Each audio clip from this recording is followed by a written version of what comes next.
that has been proven beyond any doubt is that इस मुल्क में कोई मुल्क दुश्मन नहीं है. ये मुल्क हम सबका है. इस मुल्क की हिफाजत करना हम सबकी जिम्मेवारी है और हम सब ने, बेशक वो इस मुल्क का बच्चा हो या इस मुल्क का सिपाही हो या इस मुल्क के न्यूएस्ट टेक्नोलॉजी चलाने वाला एयर ऑफिसर हो, हम सब ने शाना बशाना हर फ्रंट पे इस मुल्क की हिफाजत की है और करने की पूरी सलाहियत रखते हैं. मिस्टर चेयरमैन, मैं यहाँ पे एक बहुत बुरे दिल के साथ इसलिए खड़ी होती हूँ क्योंकि ये सेलिब्रेट करना कि आज हमने इंडिया को कितने बुरे तरीके से हरा दिया, ये इस खित्ते के लिए कोई सेलिब्रेशन नहीं है. ये सेलिब्रेट करना कि एक न्यूक्लियर पावर ने कैसे दूसरे न्यूक्लियर पावर की विल को चैलेंज किया, उसकी कैपेसिटी और कैपेबिलिटी देखे बगैर एक रेड लाइन के बाद दूसरी रेड लाइन के बाद तीसरी रेड लाइन क्रॉस करते रहे. और जब पाकिस्तान ने कंस्ट्रेंट दिखाया 2019 में, मिस्टर चेयरमैन, आज unfortunately I have to say that maybe what Pakistan did in 2019, not because of the government, we were with the government, what Pakistan did was all of Pakistan decided to do it. All of Pakistan decided when then two nuclear powers, and one of them goes a bit crazy in its extremism fever and decides to launch airstrikes into the other country for the first time since 1971 and almost demonstrates a crazy recklessness and is willing to go on an escalation ladder, which we all know that between two nuclear states where that escalation ladder points to.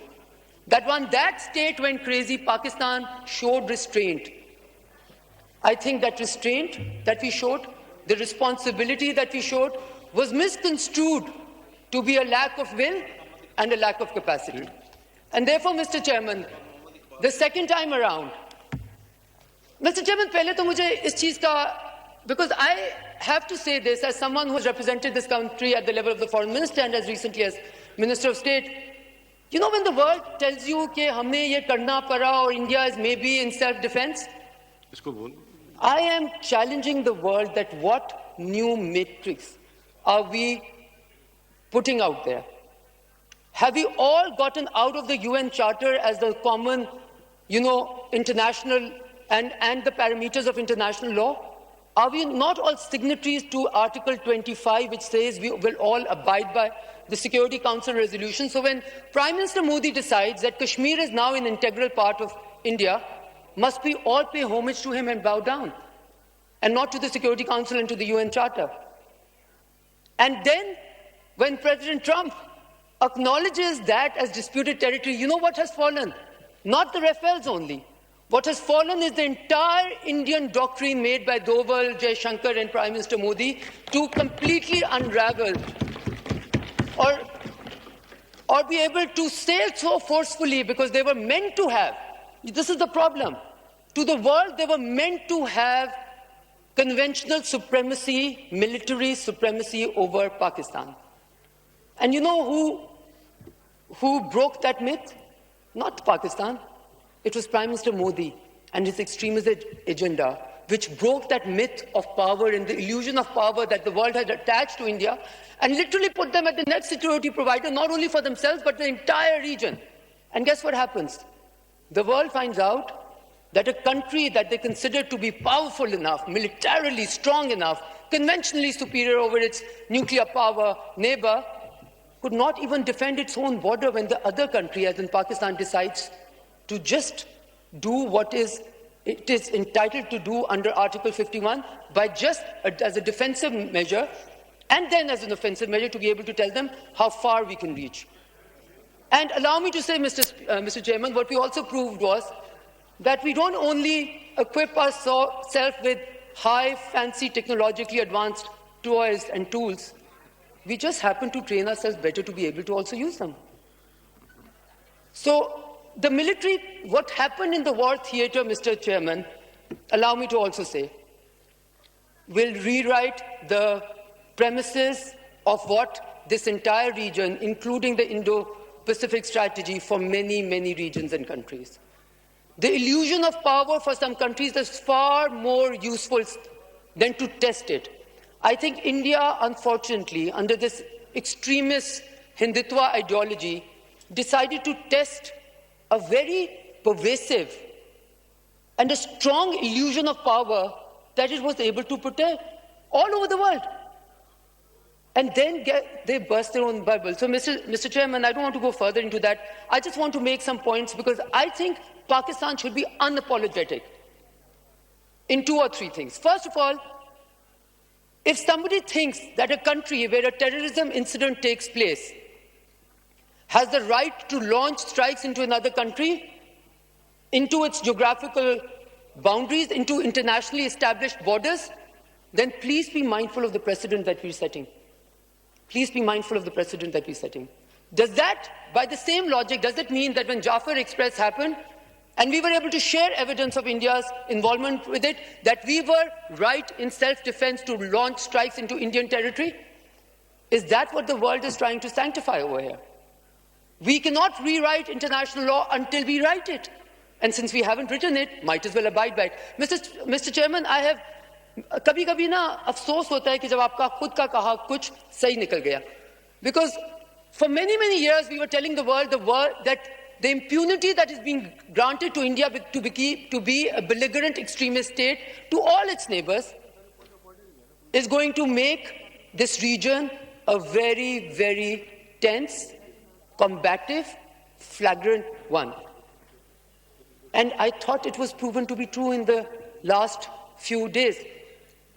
But Mr. Chairman, I do want to say that I think Pakistan should be absolutely unapologetic in having to defend and having the will and the ability to defend itself. We should have done this earlier. We did it at the right time. We did it when we were provoked, when our military bases were even attacked. And that restraint that Pakistan showed was on exhibit in all world capitals. And the theatrics, starting from the top of political leadership in India, going all the way down to the media frenzy, was also on display.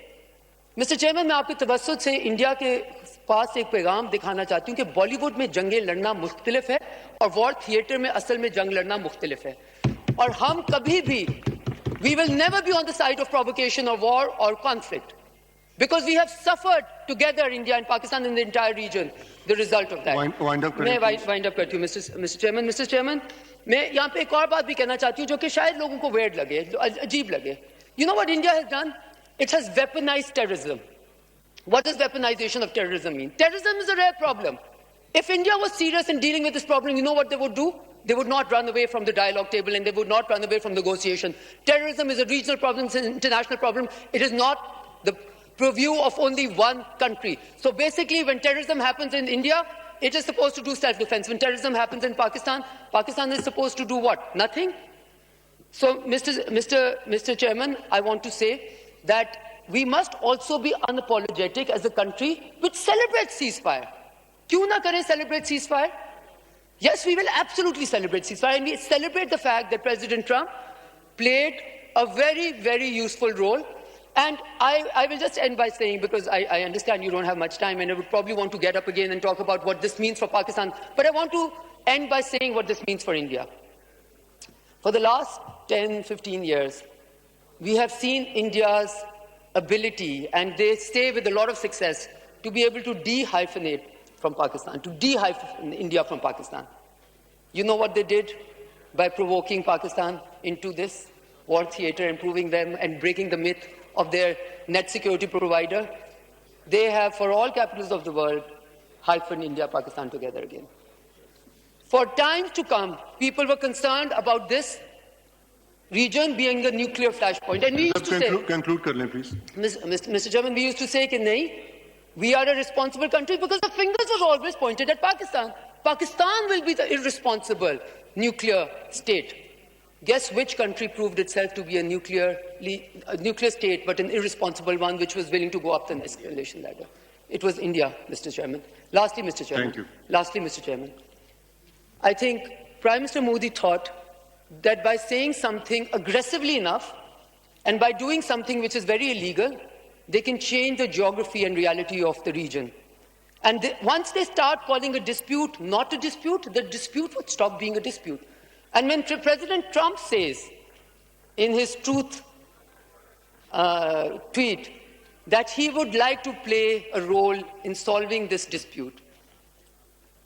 I want to remind everyone, President Trump represents a country which is a deep partner of India at the moment, where they have an alliance of sorts.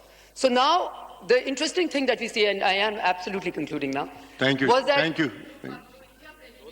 Thank you. Thank you, ji. Please wind up, Karne. The same India that Pakistan ki har baat ko jhoota kehta tha, jaise hi Secretary Rubio and President Trump sent their tweets out on the role that they had played in the ceasefire, and that they would like for India and Pakistan to resolve all the disputes and go on the negotiating table. The same India, the same Indian press and the same Indian officials starting calling President Trump and Secretary Rubio liars also. So it seems that the lying problem is pervasive all over the world, and the theatrics that we saw from India, which had actually attacked Karachi and Fatah, Karachi ko bhi kar liya tha, Lahore ko bhi kar liya tha, Islamabad ko bhi kar liya tha. Sirf such, the only truth in this world seems to be emanating from that country which displayed its theatrics and its society's implosion in broad daylight, visible to the whole world.